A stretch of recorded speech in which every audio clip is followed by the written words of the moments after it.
The silk felt like a lie against my skin.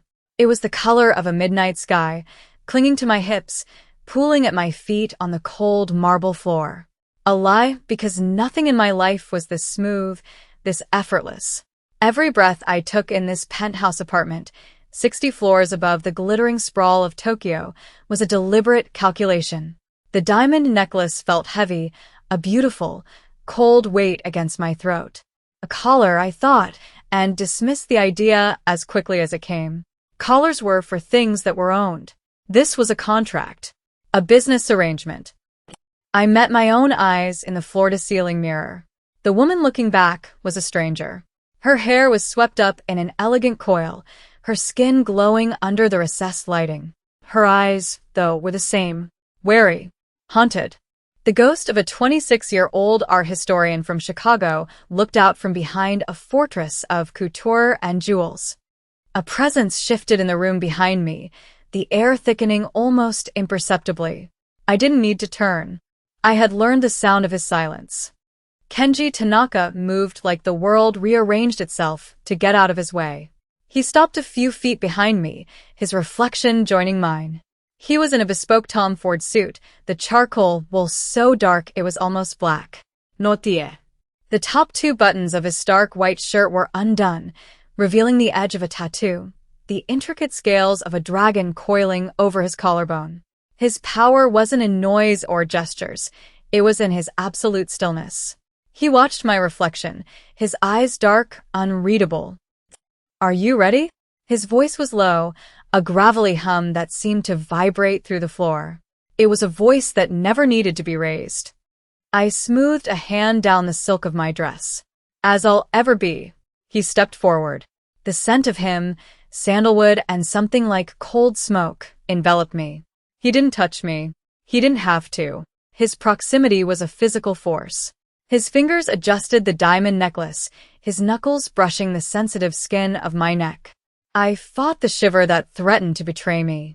It wasn't fear. It was something else, something far more dangerous.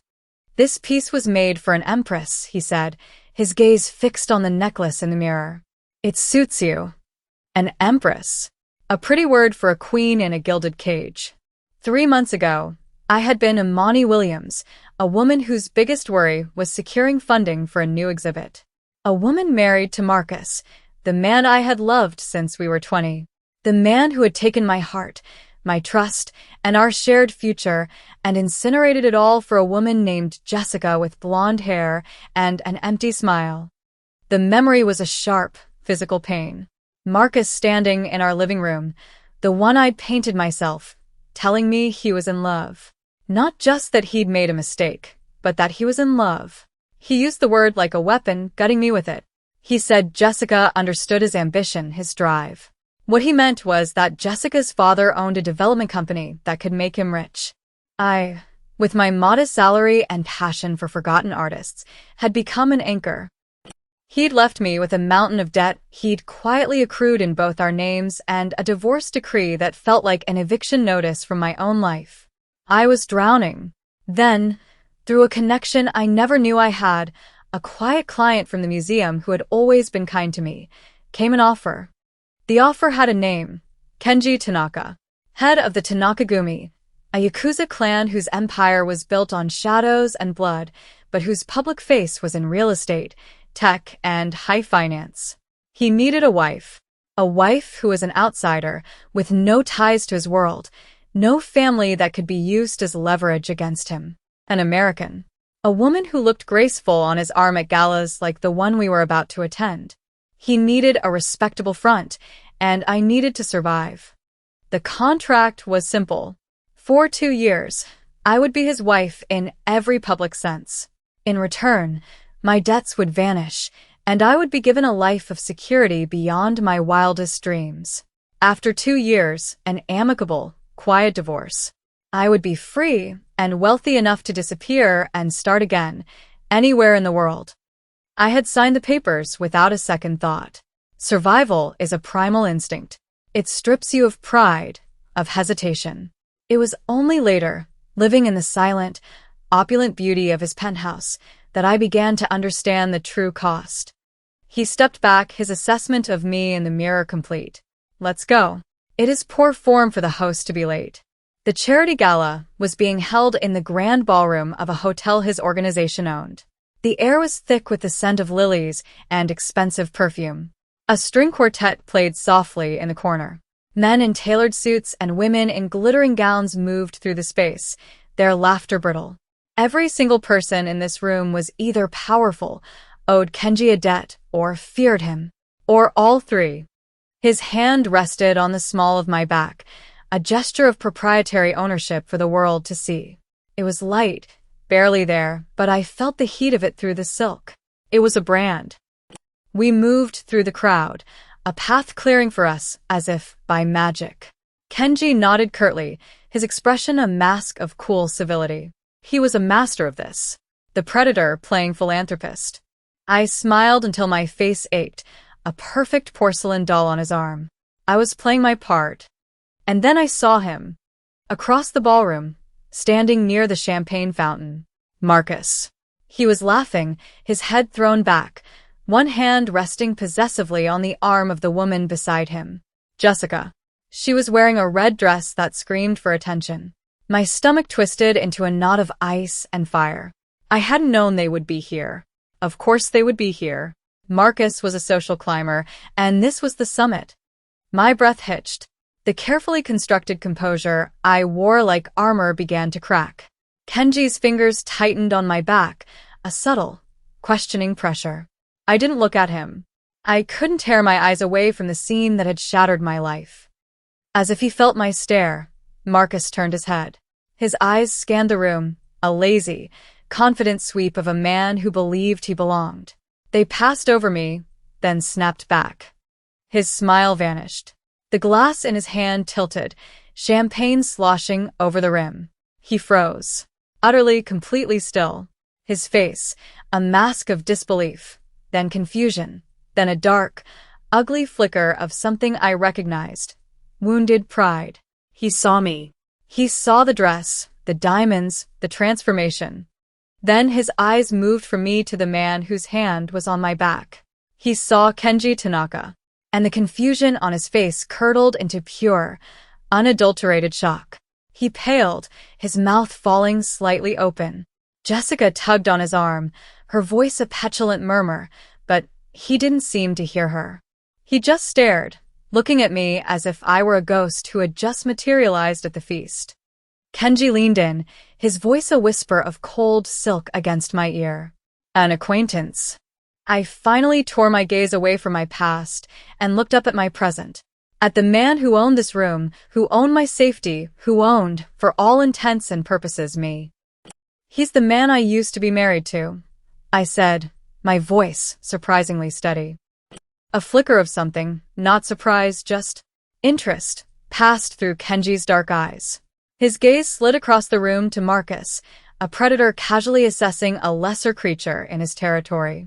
A slow, chilling smile touched the corner of his mouth, a smile that didn't reach his eyes. I see, he murmured.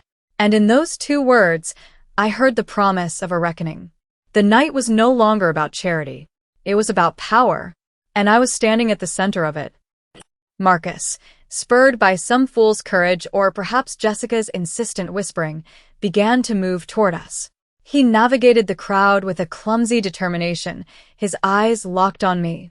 Jessica trailed behind him, her expression a mixture of annoyance and curiosity. Kenji didn't move. He simply watched him come, his hand still resting on my back, a silent anchor in the swirling social current. The air around us grew colder, the ambient chatter of the party seeming to recede. Imani? Marcus stopped a few feet away, his voice tight. He ignored Kenji completely, a fatal mistake. What are you doing here? How did you? He gestured vaguely at my dress, the necklace, the entire impossible picture I presented. Before I could answer, Kenji spoke. His voice was quiet, almost conversational, yet it cut through the air like a shard of glass. She is with me. Marcus finally looked at him, a flicker of bravado in his eyes that was quickly extinguished by what he saw there. Kenji's gaze was flat, devoid of emotion. It was the gaze of a man looking at an insect. I'm her husband, Marcus blurted out, then corrected himself with a flush of color. Ex-husband. I'm just surprised to see her here. Your surprise is not my concern, Kenji said, his tone unchanging. He then did something that sent a chill down my spine. He looked at me, a fleeting softness in his eyes that no one else would have seen. Are you enjoying the evening, my love? The endearment was for Marcus's benefit, a sharp, deliberate twist of the knife. It worked. Marcus flinched as if struck. I found my voice, playing my part. Very much, I said, meeting Kenji's gaze. Thank you. Jessica finally stepped forward, placing a perfectly manicured hand on Marcus's arm. Marcus, darling, let's get a drink. Don't bother your ex-wife. She gave me a dismissive, pitying look that quickly faltered as she took in the man beside me. Kenji's eyes slid to her, and for the first time, a hint of disdain entered his expression. He looked from her back to Marcus. You traded a jewel for a piece of glass, he said, not to them, but as a simple statement of fact. Then, he guided me away, turning his back on them, as if they had ceased to exist. He didn't need to say another word. The dismissal was absolute. The humiliation was complete.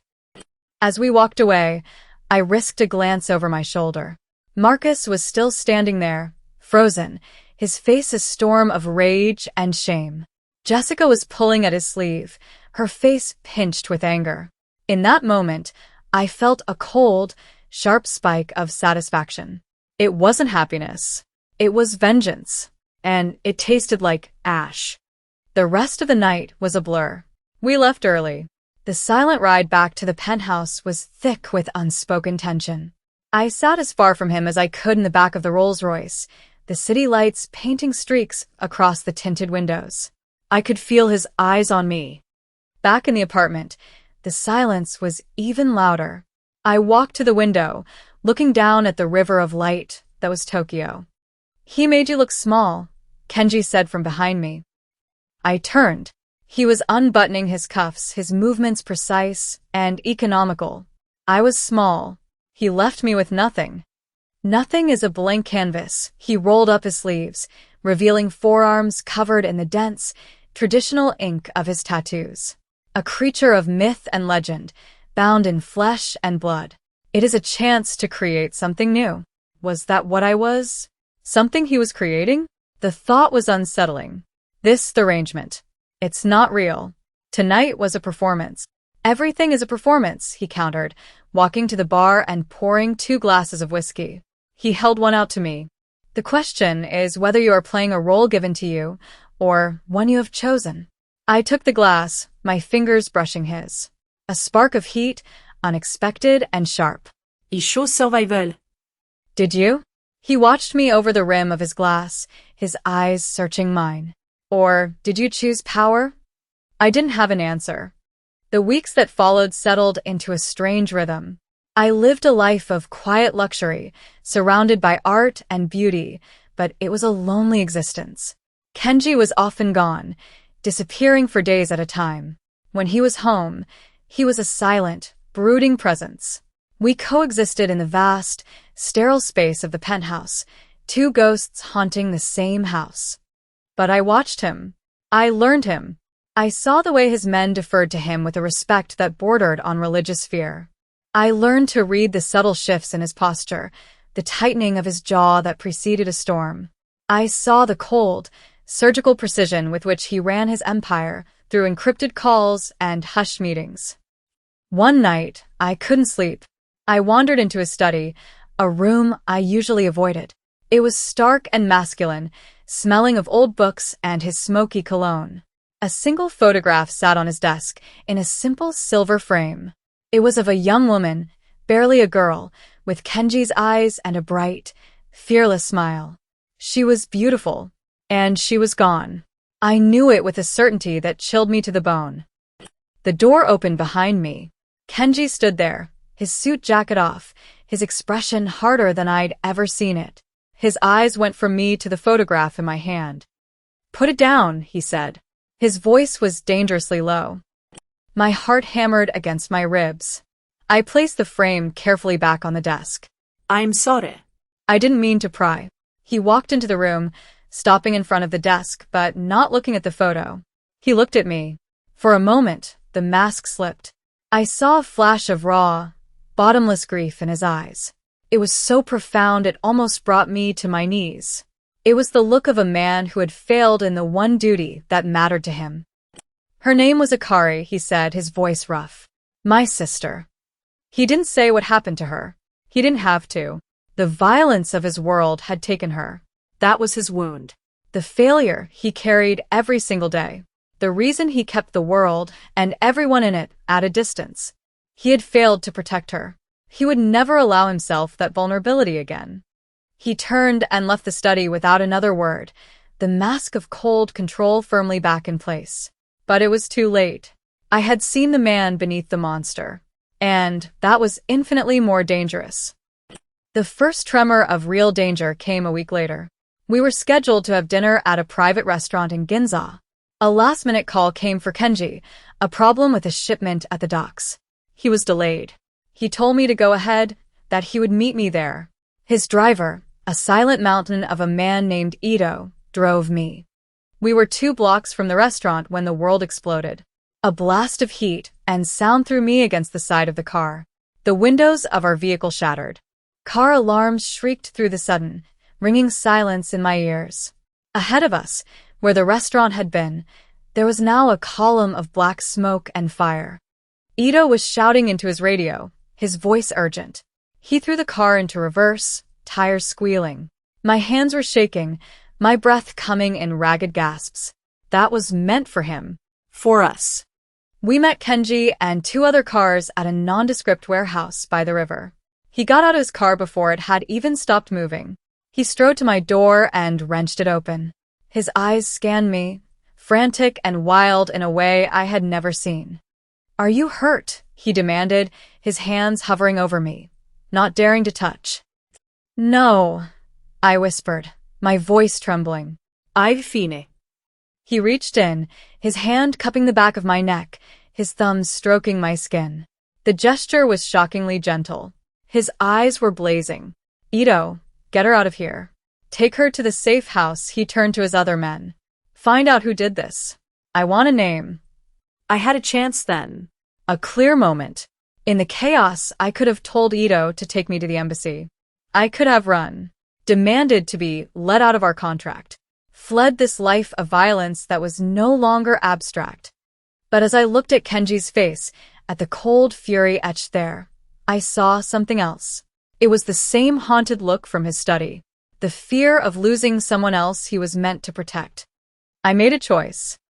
No, I said, my voice stronger now. I'm staying with you. His head snapped back to me, his eyes wide with surprise. His men stared. No one said no to him. It is not safe, he said, his voice clipped. Is it ever? I countered. They were targeting you. They think I'm your weakness. Don't let them be right. A long moment passed. He searched my face, looking for something. Fear. Deceit. He found only resolve. A slow nod. Get in my car. That was the moment everything changed. I wasn't just the contracted wife anymore. I had chosen my side. We drove to another of his properties, a traditional house hidden behind high walls and ancient pine trees. It was a fortress of tranquility.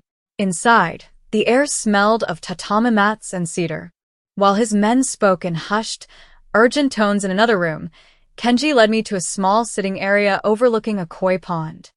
He had a shallow cut on his cheek from flying debris, a thin line of blood he hadn't seemed to notice. You're bleeding, I said, my voice soft. He touched his face, his fingers coming away red. He looked at it with disinterest. I went to a nearby bathroom and found a first aid kit. When I returned, he was standing by the window, staring out at the garden. He didn't turn as I approached. You should have run, he said, his voice flat. Where would I go? I asked, dabbing a sterile wipe on his cheek. He flinched, not from the sting, but from the contact. His skin was warm. Anywhere, away from this. This is my life now, I said, my focus on the cut. I signed a contract. The contract did not include car bombs. He finally looked at me. We were so close I could see the flecks of gold in his dark eyes. His gaze dropped to my mouth. The air crackled, thick with unspoken things. The silence between us was not empty. It was filled with the thunder of the explosion, with the ghost of a sister, with the terrifying, magnetic pull that was growing between us. He said my name, Imani, and it sounded like a prayer and a curse all at once. He lifted a hand, his fingers tracing the line of my jaw, his touch sending a jolt through my entire body. I told myself it was survival instinct, a response to the adrenaline. I was lying to myself. That night, I learned that the attack was from a rival clan, the Ryuchi family. They were making a play for Kenji's territory. They had miscalculated. They thought targeting me would make him cautious. Instead, it had awakened something cold and absolute within him.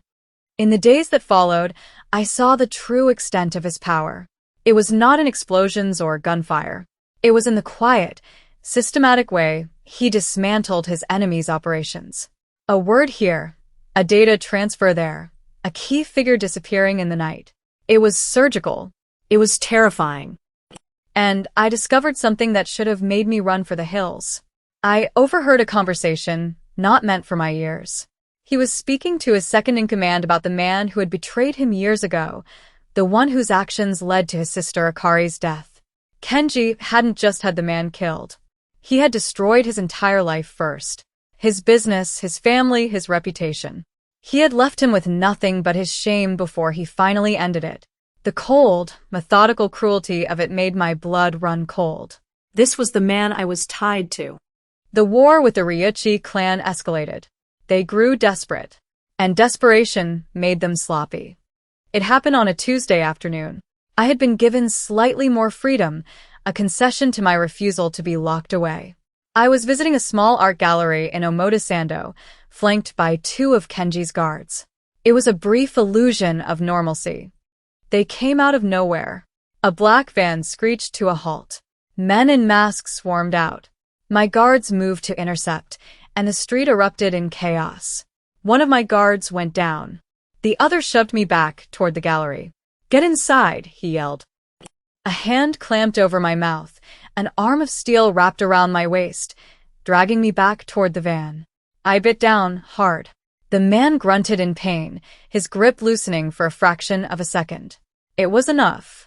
I stomped my heel down on his instep and drove my elbow back into his ribs. He staggered. But there were too many of them. Another pair of hands grabbed me. They were dragging me into the van when Kenji's car appeared at the end of the street, moving at an impossible speed. It didn't slow down. It slammed into the side of the van with a deafening crunch of metal. Kenji was out of the car before it stopped shuddering. He moved through the chaos like a phantom, a blur of dark motion and lethal intent. He dispatched the two men holding me with a brutal efficiency that was both horrifying and beautiful. He didn't look at me. His entire focus was on the threat. When it was over, when the remaining assailants were either dead or dying, he finally turned to me. He crossed the space between us in 2 strides and pulled me against him. It wasn't a gentle embrace. It was a desperate, crushing hold, his face buried in my hair.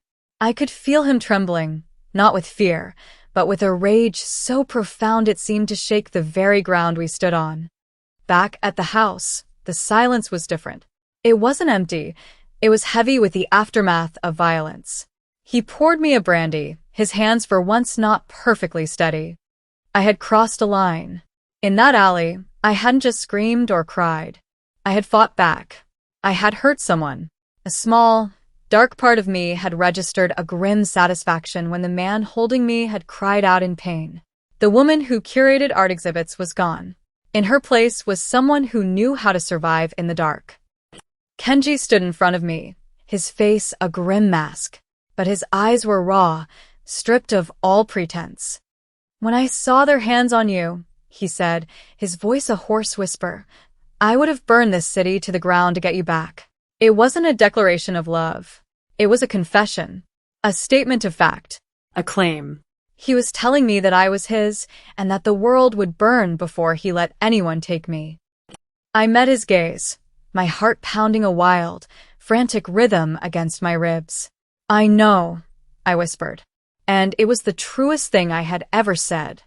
The Ryuchi clan had made their final mistake. They had made it personal. But their next move was one neither of us anticipated. They found a new pawn. A bitter, humiliated man with a bruised ego and a misguided sense of ownership.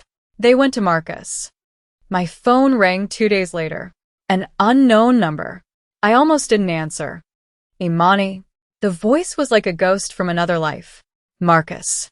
Listen to me," he said, his voice rushed and low. "I know you're in trouble. I saw that man. I know who he is. I can help you. I can get you out." It was a trap. I knew it instantly.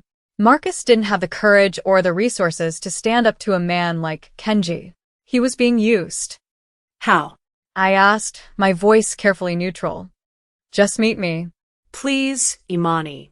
"For the sake of what we used to have." The old warehouse district by the bay. Pier 4. Tomorrow at noon. Come alone. If he knows, he'll stop you.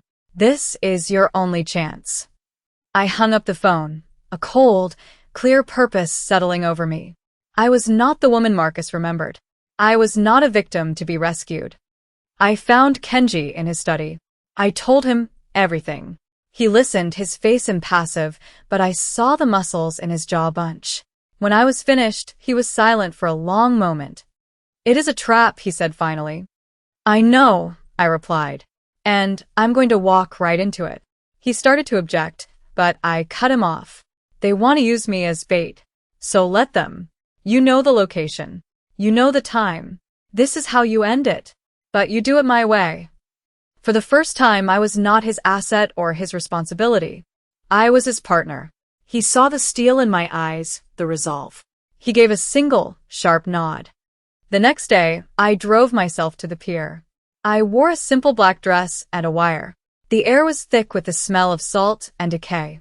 Marcus was waiting for me at the end of the pier, looking nervous, constantly glancing over his shoulder. "You came," he said, relief washing over his face. I was so worried. "Save it, Marcus," I said, stopping a few feet from him. "What do you want?" "I want to help you. That man is a monster. I can take you to the police, to the embassy." "You mean the people who are waiting in that warehouse over there?" I tilted my head toward the building where I knew Ryuchi's men were watching. "The people who promised you what?" "Money?" "A chance to feel like a man again after Kenji made you look like a child at that party." The color drained from his face. I don't know what you're talking about." "You traded me for a business deal, Marcus. Now you're trying to trade me again to save your pathetic pride. You haven't changed at all." That was the moment I truly let him go. The anger, the hurt, it all dissolved into a cold, clear pity. From the shadows of the warehouse, men began to emerge. Ryuchi himself stepped out, a cruel smile on his face. "Clever girl," he said. "But it doesn't matter. You're still here." "Am I?" asked, my voice calm. On that cue, all hell broke loose. Kenji's men materialized from the surrounding buildings, moving with silent, deadly coordination. It was an ambush within an ambush. Ryuchi's men were caught completely by surprise. In the ensuing chaos, Marcus stood frozen in terror. Ryuchi, realizing he had been played, pulled a knife and lunged for me. I didn't scream. I didn't run. I stood my ground, my eyes locked on his. Because I knew Kenji would not let him reach me. He was there, a shadow moving faster than thought. He intercepted Ryuchi, the fight brutally short and decisive. When it was over, Ryuchi lay on the ground, and Kenji stood over him, not even breathing hard. His men were securing the area, dealing with Marcus, who had collapsed into a weeping mess. Kenji walked toward me, his eyes ignoring everyone else. He stopped in front of me, his gaze sweeping over me, checking for any harm. He gently touched a scratch on my arm where one of the men had grabbed me. "You were never a pawn," he said, his voice low and rough with emotion. "You were always a queen. It was everything. It was an acknowledgement, a promise, a treaty signed in the aftermath of battle." He saw me, not as the woman he had to protect, but as the woman who stood beside him. We paid a cost for that victory. My old life, my old self, was gone forever, a casualty of a war I had chosen to fight. Marcus was ruined, a broken man who would be swept away by the undertow of this world. And Kenji had let someone in. He had broken his own sacred rule and allowed himself a vulnerability. He had a weakness again, but this time his weakness was also his strength. That night, we stood at the window of the penthouse, the city glittering below us like a sea of captured stars. It was his kingdom, this sprawling, beautiful, dangerous place. He came to stand behind me, his heat a solid presence at my back. He didn't speak. He simply laid his hand over mine where it rested on the cold glass. It was not the gesture of a lover. It was the gesture of a king. A claim. A pact. The weight of his hand was the weight of this life, this power, this darkness. And I did not pull away. I leaned back just slightly, accepting it. Accepting him. This was my choice. This was my throne.